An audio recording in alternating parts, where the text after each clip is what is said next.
जय जगन्नाथ सांग मैंने मोर ये मिनी ब्लॉग को आपको स्वागत। केमती अच्छा आपण मैंने मुझे भावुँ आप समस्ते बहुत भल थे।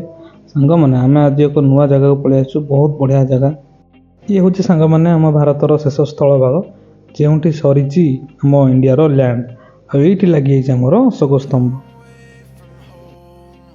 हाँ सांग मैंने आम आसिक पहुँची गलु से ही जगह जोठार कि बहुत लोक थे। ये जगह हूँ धनुषकोडी, जोटा कि यू श्रीलंका आमको मात्र लगे 18 किलोमीटर जदि बाय बोट्रे आप जाऊँ। बहुत लोग ये थे, बहुत मजा भी मस्ती कर।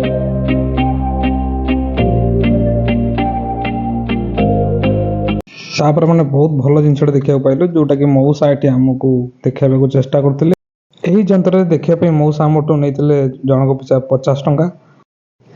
यही जंत्र आम राम सेतु को देखा चेष्टा करूँ, जोटा कि आमको देखा चाहिए।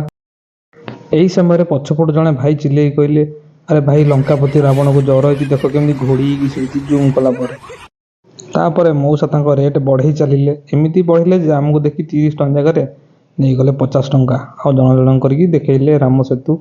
आमको बहुत जोर से भोक लगे, तापर आम चलीगलु। जड़े मौसी जड़े बिकुले काकुड़ी आ तरबुज आंब सपुरी।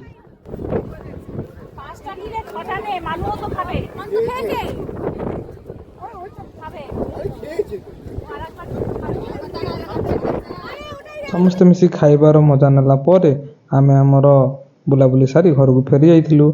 एई भिडियो देखिया पे मो चैनल को सब्सक्राइब करंतु। धन्यवाद।